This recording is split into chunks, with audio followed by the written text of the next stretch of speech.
Ky emision mundësohet nga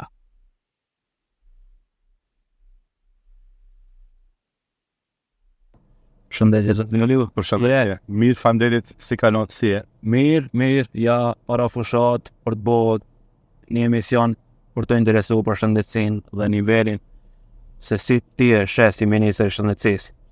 Si shkon puna? Faleminderit shumë për interesin për shëndetësinë. Ashtu siç e di, shëndetësia është një prej shtyllave kryesore në çdo shtet, ashtu edhe te ne. Po, Për shkak se secili prej neve jemi pacient potencial një ditë. kur do të përfundojmë atje. Për këtë arsye është shumë e rëndësishme. Unë them të drejtën e ndaj punën e fushatës me punën e shëndetësisë, kështu që kur do flasim për shëndetësi, flasim për shëndetësi, kur do flasim për politikë, flasim për Po, është aktuale çështja e 7 vjeçares në Çollopek, por atë është e paevitueshme që ta folim Pa. për ta marrë vesh se çka ndodhen realisht në këtë rast. Venhar, për fat keq, në shëndetësi kemi kështu raste, ka pasur dhe do të ketë edhe në të ardhmen, për fatkeqësi të ndryshme. Më vjen shumë keq edhe une kur mora lajmin që një 7 vjeçare ka ndruar jetë pa pas ndonjë indicie përpara në aspekt shëndetësor. Momentalisht jemi në fazën e analizës, inspektorati ishte në teren, ka sjellë raportin të unë bana edhe një komision me ekspert, momentalisht janë duke analizuar gjithë situatën në aspekt klinik tash, janë në aspekt administrativ. Pastaj obduksionit do ne jep rezultatet dhe do shohim çka ka ndodhur. Gjithsesi, ju garantoj që për secilin do të ketë përgjegjësi, sidomos në shëndetësi duhet përgjegjësia të jetë primare, aty ku ka vend për përgjegjësi. Unë dëgjova deklaratën e drejtorit të spitalit që ma çelën një temë shumë të ndjeshme që është veprimi i mjekëve am. Ai tha se ka pas një terapi më herët tek mjeku am edhe pas asaj terapie është sjellë në spital. Çka mund të bëjë Ministria e Shëndetësisë që t'i parandalojë këtë në të ardhmen? Pikërisht, shëndetësia primare është thelbi, le themi bërthama e strukturës së ekosistemit të shëndetësor në shtet. Do ne dini që shëndetësia ndahet në 3 pjesë, do në primare, sekondare dhe terciare. Po. Në primare bien edhe mjekët am. Ne pikërisht për këtë punë, pasi që them të drejtën, kaos është në 3 nivelet është kaos, por sidomos niveli i parë, ai të filtron pastaj gjithë pacientët deri në lart. Ne bashkë me OBSH bëjmë një projekt nacional që do të bëjmë komplet reforma si në aspektin e protokolleve, ashtu edhe në aspektin e infrastrukturës në shëndetësinë primare. Unë tani për rastin e 7 vjeçares nuk mund të kisha thonë a ka faj mjeku në shëndetësinë primare, për shkak se realisht edhe mjekët besoj me gjithë këto protokolle që i kanë të strikte, besoj që i ndjekin për shkak se janë profesionistë dhe duhet ta mbrojmë edhe profesionin mjek. Prandaj jam shumë i kujdesshëm në këtë fazë të them që ku është faji. Ende nuk e dim ku është, ku ka ngjetë diçka në proces, ndoshta në fund do të del që procesi në aspekt edhe administrativ, edhe protokolli shëndetësor ka shku siç duhet, prandaj le të presim rezultatet. Kur vjen rezultati? Nuk varet prej komisionit do jenë me njëherë, nesër pas nesër, megjithatë duhet patjetër të presim edhe rezultatet nga obduksioni, që t'i grumbullojmë gjitha dhe pas të ta keni një pasierë më të gjatë. Patjetër. Cilat do të ishin domethënë parandalimet për të ardhmen tash neve të gjithëve na vjen keq për këtë rast, por le të jetë mësim për herëve tjera. Prej këtij komisionit a do të marrë një mësim ministria apo edhe shëndetësia në përgjithësi se si të parandalohet duke fut protokolle tjera? Nuk mund të themi parandalohet, për shkak se që të parandalohet diçka duhet të ketë menaxhim të diçka, e kupton? Në këtë fazë nuk mund të them a do parandalohet diçka. Ti presim rezultatet. Nëse rezultatet thuan që diçka nuk ka shkuar mirë, atëherë normal që do të analizojmë protokolla, do ta bëjmë pak edhe më rigoros. A do të ngele kështu siç është, prandaj le të presim rezultatet. Si e gjete Ministrinë e Shëndetësisë dhe shëndetësinë në përgjithësi? Dgjoj, shëndetësia në përgjithësi është në një kaos. Ajo nuk është një 34 vjet. Unë që jam gjallë 34 vjet. 34 e më shumë, unë kisha thënë bile edhe shumë më shumë se 34, pa le të themi edhe 30 vitet e fundit, shëndetësia është në një kaos. Dy janë arsyet që ja është në këtë kaos, sipas me unë nga dita e parë, kërkova që të bëhet analizë e metodologjisë dhe qasjes se si menaxhohet ministria. Filluam me buxhetin. Beson që buxheti në ministri krijohet në bazë të historisë së buxheteve paraprake, jo në bazë të nevojave të dhënave. Do këtë e parandalova, edhe them në 2026 do të krijohet buxhet në shëndetësi në bazë të dhënave edhe nevojave në teren. Do në institucione, nevoja në aspekt infrastrukturës, kapaciteteve njerëzore, do teknologjive që duhet të investohet. Pse është në kaos? Se tash për tash kemi, le të themi, mjek shumë të mirë, kemi motra medicinale që japin maksimumin, kemi institucione her pas here që janë europiane dhe e kundërta. Tash ke mjek i cili është abuzues, ke motra medicinale që nuk punojnë. Do ke dy kategori që për shkak të sistemi ka kriju. Ai që është më i ndërgjegjshëm e jep maksimumin, ky tjetri sistemi ja ka leju për shkak të fleksibilitetit që mos ta jep maksimumin. Kjo duhet parandalohet. Kur do të krijosh një sistem, kur do të ketë një mapim të proceseve strikte, unë besoj se secili që punon në shëndetësi do jetë minimum atë standardin minimal do ta plotëson.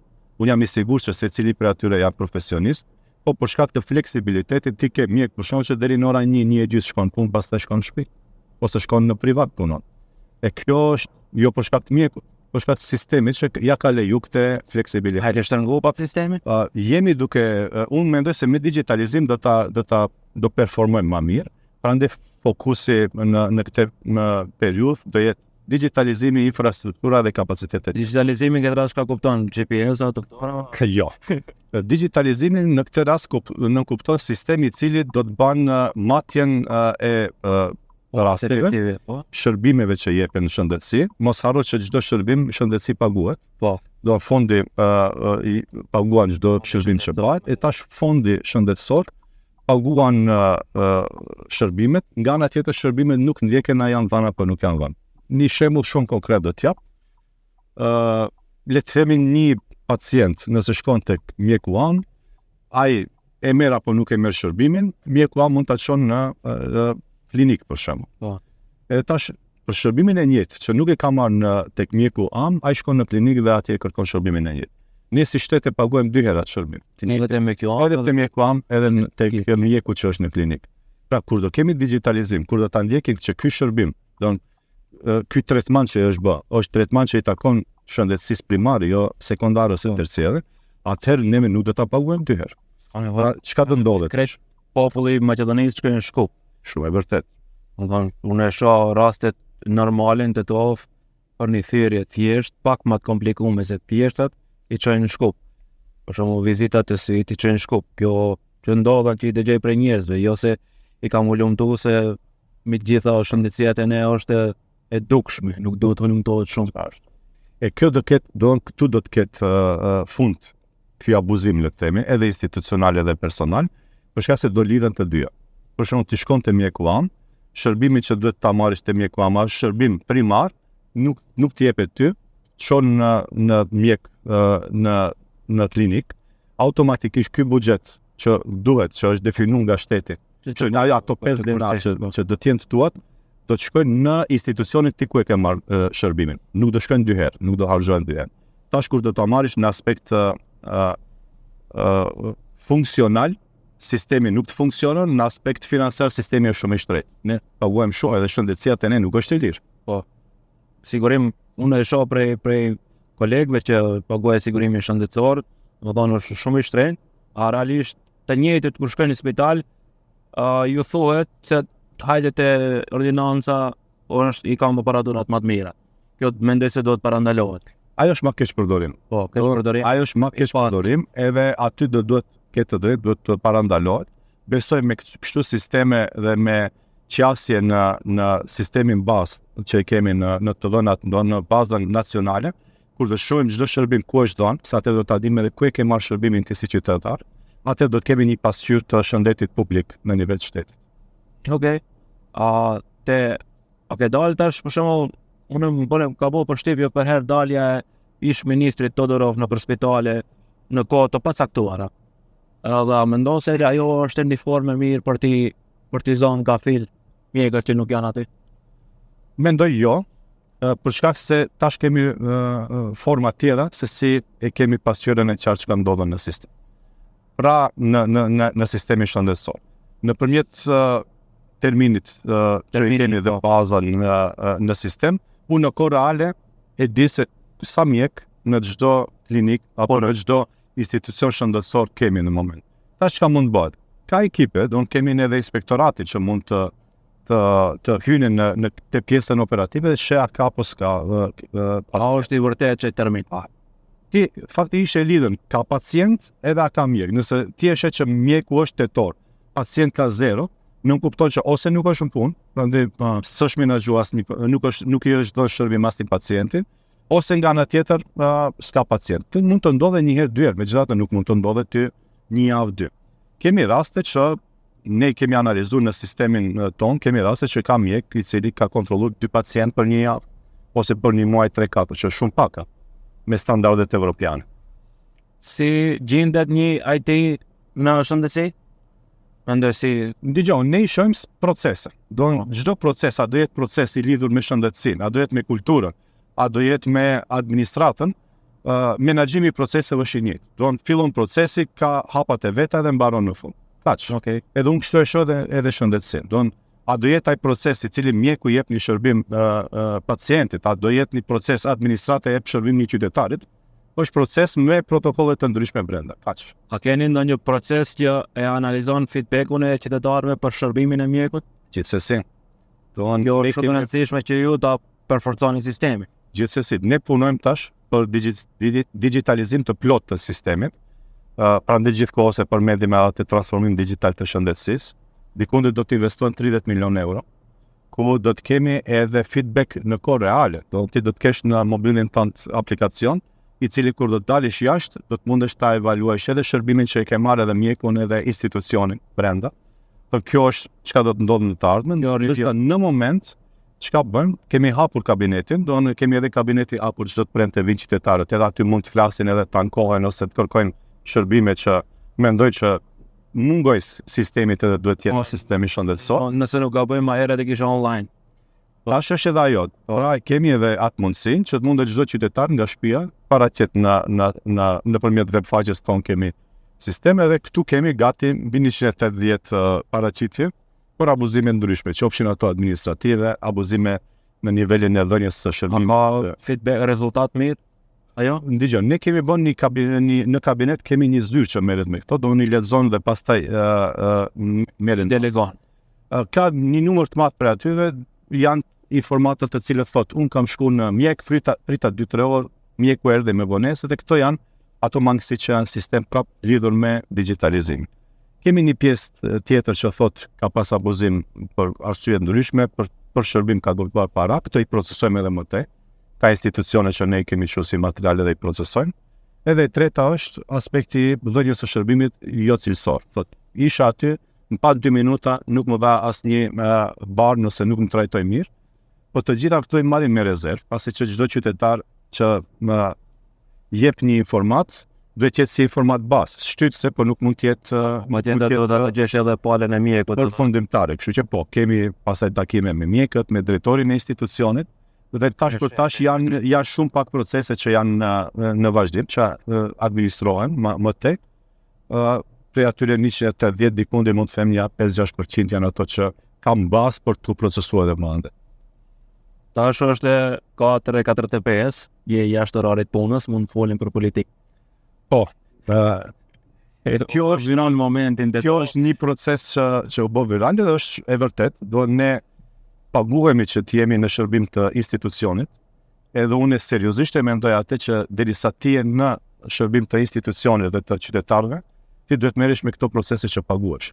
Unë nuk jam aty për të bërë politik deri në ora 4, jam aty për të dhënë shërbime edhe për të menaxhuar me shëndetësinë.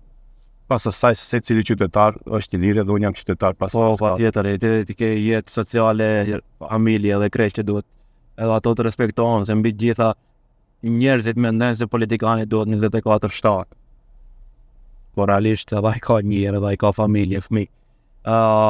Dhe të ju thjesht tregon tash lidhje lokale.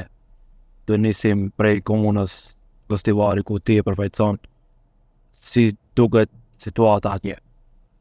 Dgjoj, në përgjithësi, zgjedhjet lokale janë interesante të radhë, edhe janë ndryshe prej zgjedhjeve lokale që kanë qenë përpara, për disa arsye. Arsyeja e parë është pa parashikueshme. Nuk kisha thënë të parashikueshme, kisha thënë janë interesante për disa arsye. Ja, arsyeja e parë është për herë të parë kemi BDI-n në opozitë që tash hyn në një palë zgjedhje. Këto janë zgjedhjet lokale, por për herë të parë është BDI-ja gjatë gjithë këtyre viteve që është si opozitë në zgjedhje lokale. Po nga ana tjetër është opozitë në qytete të ndryshme, në komuna të ndryshme, kështu që ende nuk është ajo opozitarizëm tamam 100%. Dëshojmë në zgjedhjet parlamentare si opozitë edhe lokale edhe nacionale. Një atmosferë hibride. Është një atmosferë këtë hibride, interesant, kështu që do jetë sfidë për gjithë. Nga ana tjetër ne jemi shumë pak kohë në qeveri. 15 muaj. Pra 15 muaj, sidomos unë jam 4 muaj. Kështu që rezultatet kuptohet që kërkohet edhe pak më shumë kohë edhe më shumë impenjime që qytetarit i prek të jenë rezultatet të prekshme. E ajo që ka shumë interesant në këto zgjedhje, po të analizosh nga aspekti zoom out, po të bëjsh gjithë sistemit, ti e sheh që BDI-ja flet tash për gjithçka përveç për rezultat. Edhe çdo herë parashtrohet pyetja pse bëhet ajo, për shkak se në ato vende që ato kanë momentalisht kryetar të komunave s'mund të flasin për rezultate se s'kan. E tash fillojnë flasin për tema të cilët për gjithçka flasin përveç për rezultate lokale. Do nuk flasin çfarë infrastrukture kanë bërë, pse qytetari jeton më mirë në atë qytet, pse duhet votohet edhe njerëzit. Ti kur je, unë tash jam ministër, nuk mund të flas unë çka ka ndodhur përpara, mund t'i përmendë 2-3 minuta, megjithatë të gjithë kohës duhet të flas çka bëj unë. Po. Edhe të bëj krahasimin pastaj me proceset çka i bëj dhe proceset çka kanë qenë. E vëreni që gjithçka flitet përveç komparacionit që bëhet. Edhe prandaj unë insistoj në takimet që i kemi, them ne duhet të flasim gjithë kohës për çka do të bëjmë aty ku nuk kemi pushtet lokal dhe çka kemi bërë aty ku kemi pushtet lokal. Kështu që kjo do jetë ajo le të themi narrativi jon, ndërsa narrativi i BDI-s e shohim që është narrativ që gjithçka flet, po asnjë send nuk ka thënë deri tash se kush është rezultati, se s'ka rezultate të kapshme për qytetarët. Edhe kjo është poentë. Shumë mirë. Gostivari është interesant për dy arsye. Arsyeja e parë është Gostivari nisi me një kryetar një mandat, të dytin e la në gjys, shkoi në qeveri si ministër dhe la personin i cili e kishte krahu i gjathë në Gostivar. Tani njëti është del kandidat, ky është në opozit dhe lufton që të merret përsëri komuna. Do jetë një sfidë shumë interesante në Gostivar, edhe bashkimi i BDI-s me grupin e Taravarit, pasi që gjithë kohës narrativi kryesor i Arbenit ka qenë të lufton BDI-n, bile ofendonte në nivel që turpënoheshin të gjithë. E tash ishe bashk, edhe prandaj ndoshta edhe nuk flasin, e vërtet flasin për nacionalizëm, se gjithçka ka shku, është kthy 30 vjet pas, se gjithçka duhet tash të fillohet nga zero. Edhe kjo ju duket interesante dhe ju jep një energji. Misionin e kaluar Arben Taravari, pas se zyrtarisht ja ka mbyll derën juve edhe zotëri Arben Fetajt, zëvendësri ministrit të Republikës së Maqedonisë, cila është përgjigjja jote? Mendoj nuk kam tërkim në ndonjë derë që tash është e mbyllur ose partia juaj. Në fakt Arbeni nuk e di çka ka partia, shkri në BDI, ju e shikni edhe rezultatet flasin vetë, domethënë narrativi, gjithçka që flet Arbeni është shumë e ngjashme me atë që e ka thënë Artani përpara një kohe. Unë pres për shumë shkurt kohë edhe UÇK të bërtet edhe të jenë tamam kështu profile të njëjta. Por ndryshe, unë jam aty ku kam qenë, nuk kam ik askundi. Arbeni shkoi për fat keq edhe u bashku me BDI-n. Nëse do ta shikni në Komisionin Qendror Zgjedhor, përpara 2 ditësh më duket ishte, kur bën ndarjen e numrave, aty kur u përmend Aki vis BDI. Pra, kjo nuk kupton që është BDI-ja, u thotë se e këtij procesi politik në Maqedoni edhe brenda janë të grumbulluar të tjerë, do pa emër pa mbi emër, që nesër do shkrihen dhe do bëjnë, a do jetë BDI, a do jetë Aki, tash është ato do zgjedhin. Po gjithsesi Asha nuk shoh brenda. Ku është Asha? Asha është më shumë se sa emër, edhe më shumë se sa shkronja. Asha është transparencë. ASH-ja është mos abuzimi i proceset, ASH-ja është krijimi i institucioneve dhe forcimi i institucioneve për qytetarët, jo plaçkitje e institucioneve për individ. Që kjo është ASH-ja, edhe jo rastisht unë për herë të parë antar i ASH-s jam nga 2015 edhe asnjëherë s'kam qenë në asnjë parti politike për shkak të këtyre vlerave. Edhe ASH-ja do duhet secili njeri që ndihet ASH do duhet këto vlera të ketë pjesë e narrativit atij, pjesë e punës, pjesë e jetës, në fakt që të ndihesh ASH nuk është boll veç të thuash ASH. Vepra duhet flasin, forma se si ti vepron, qasja se si ti e ke në institucion është ASH. Vleni a do të bëhet një parti? Dëgjom, Vleni nga dita e parë që u krijua si grup më Ti po dhe BDI-s? ashtu e thot Arbeni, edhe tash u bë pod i BDI-s. Ideja ishte kjo, që BDI të jetë në opozit. Sot derisa flasim ne jemi në qeveri, BDI është në opozit. Në zgjedhjet lokale potencoj që ato në disa komuna janë pozit, ne jemi opozit. Gjithsesi, ky ka qenë qëllimi dhe do të vazhdon të jetë. Prandaj luftojmë që të ketë një qeverisje ndryshe. Atë që e thaje që ASH-ja të duket edhe në punë, jo të flasish ASH, po të dukesh ASH, edhe të punosh si ASH. Edhe mendoj që për shkurt kohë të gjithë rezultatet që ne i kemi si qeveri dhe si individ do të dalin në pa dhe qytetarët do të shohin që vlerat janë ndryshe nga ato që muhabetet që fliten edhe nga ato narrativet që gjithçka thuan përveç punës që e bëjnë. Edhe jenë zgjedhje lokale qartësues të krejt këtyre të panjohurave në skenën politike? Jo, zgjedhjet lokale janë zgjedhje administrative lokale, është indikator për trendet politike, po ka këtu ngelen. Prandaj edhe këtu duhet pozicionohemi dhe kjo është ajo qëllimi që ne edhe programet i kemi bërë, në fakt programet duhet lidhen me hallin e qytetarëve, me infrastrukturën e qytetit, edhe këtu do të ngel. Planet e qeverisë janë plane afatgjate, ne kemi plane edhe në aspekt të infrastrukturës, edhe në aspekt të krijimit të politikave, afatgjate. Ajo që ka e thuan do të ketë zgjedhje të parakohshme parlamentare, është veç për t'i mbajtë edhe për ta mbajtë një energji të trit, pasi që çka do thuan tjetër. Nuk mund të thonë bëm këtë, se duket që se ke bërë. Nuk mund të thonë ndryshojmë një ligj se nuk e ke ndryshuar, edhe narrativi vetëm është ky. A do t'i pranoni zgjedhjet në përgjithësi rezultatet e zgjedhjeve, në përgjithësi çfarë do të jenë ata? Gjithsesi. Unë mendoj se një nga format dhe nga vlerat politike që ne duhet ta mbjellim edhe ti anashkalojmë ato, le të themi budallëqe që kanë ndodhur në të kaluarën, është që të thuhet që zgjedhjet kanë qenë të abuzuara apo nuk i pranoj zgjedhjet për shkak se dikush i ka vjedhur. Në fakt të dyja, edhe po ti ketë vjedhur dikush pse nuk i ke paraqitur në kohë. Që zgjedhjet duhet të pranohen sido që t'jenë ato. Dhe unë mendoj se është shumë fair të dalësh e të thuash nuk kam fituar, kam humbur, ja uroj fitoren kundër kandidatit dhe kaq. Dilin nga stivar nëse humbi ose nëse fitoni, apritni që të dalë kundër kandidatit të thotë urime? Unë mendoj se kandidati jon, edhe po të fiton edhe po mos të fiton, do jetë e njëjtë. Nëse do të fiton do të falenderon qytetarët që i ka votuar dhe do ta realizon programin. Nëse nuk do të fiton, besoj që do të del, do të përshëndes përsëri qytetarët edhe do t'i uron. Atë ajo është kulturë politike se edhe me një votë dallim me ti duhet t'i falenderosh krejt ata që kanë votuar. Është kulturë bazike në politikë. Dëgjoj, nëse po bën njerëzore mbi ti. Ja sot çka ndodhen me abuzimin që e bën opozita. Sot kur flasin gjithkohës flasin qeveri monoetnike. Ato nuk janë të vendishëm që ofendojnë çdo shqiptar. Na harron neve si politikan. Ja. Edhe le të themi që kanë drejt neve të na ofendojnë për shkak se na shohin si le të themi oponent politik. Po ti ofendon qytetarin. Me mia qytetari i ofendon dhe pa turpe bajnë ata, Mbi gjitha ishin 7.000 vota. Po edhe një tjetër, Po. Vorenti ashtu narrativit përdorish në shekullin 21. Gjithçka është po nuk mund të jetë normale dhe nuk mund të jetë moral. Kjo është cila është prej komunave që ju çojnë mëngjes ose mbledhjet e Vlenit dhe thonin tu e fitem pagajnë. Që atë që e fillom që e thamë në fillim, tash e kemi lehtë.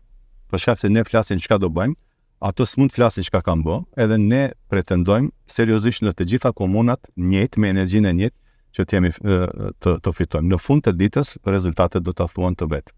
Sovrani është. Sovrani është ai. Por fatkeq këto nuk e shohin si sovran, vetëm si aritmetik, si numra i shohin qytetarët. Unë mendoj se çdo vot duhet të respektohet, edhe sovrani në fund duhet t'i thuhet falënderit edhe nëse je fitimtar edhe nëse je humbës. Nuk e di kush e ka thonë për politikanëve në Maqedoni, po më ka mbet në kokë, populli ka të drejtë edhe kur gabon. Ashtu është. Kështu që edhe nëse ka gabim, Unë mendoj se populli nuk gabon, ai në moment varet se si informohet, kush janë kanalet e informimit edhe kush është narrativi. Dhe sa arrin ti, për shkak se në fund ditës prapë shfaqet ti. Po. Ti mund të jesh më i miri, nëse nuk ke arrit vlerat e tua ta informosh në kohë qytetarin edhe ti thua se këto janë vlera ndryshe nga ai tjetri, atë prapë shfaqet ti. Po. Do në fund s'ka hidhrim. Po, mbi gjitha kjo thënie është mendoj se është ndonjëri që ka humbur edhe kështu që e vlerëson ti gabim. Ka menduar se ka humbur, po. Në fund të ditës humbje mund të jetë personale, po për qytetarin është fitore, sa ai ka votuar atë çka e ka dashur. Shumica mund të jetë në erë dhe nivot më shumë. Po, shumë e vërtet. Tash ka fundi jemi, thjesht më ka bërë përshtypje se shumica e komunave do të mbyllen me raundin e parë. Edhe kjo është mirë edhe për ju, mos lodheni edhe për ne si kandidatar, mos lodheni, por edhe për popullatën është mirë. Edhe për ekonominë. Po, edhe ekonominë, normalisht se edhe ato janë pare, diku të 3 milion euro harxhohen veç për zgjedhje. Dhe ju thjesht shumë faleminderit për kohën, e vlerësoj ardhjen edhe bashkëbisedim për shëndetësi, por edhe për politikë. Faleminderit shumë për kohën. Faleminderit. Faleminderit, kënaqësi. Emision i Sovativa.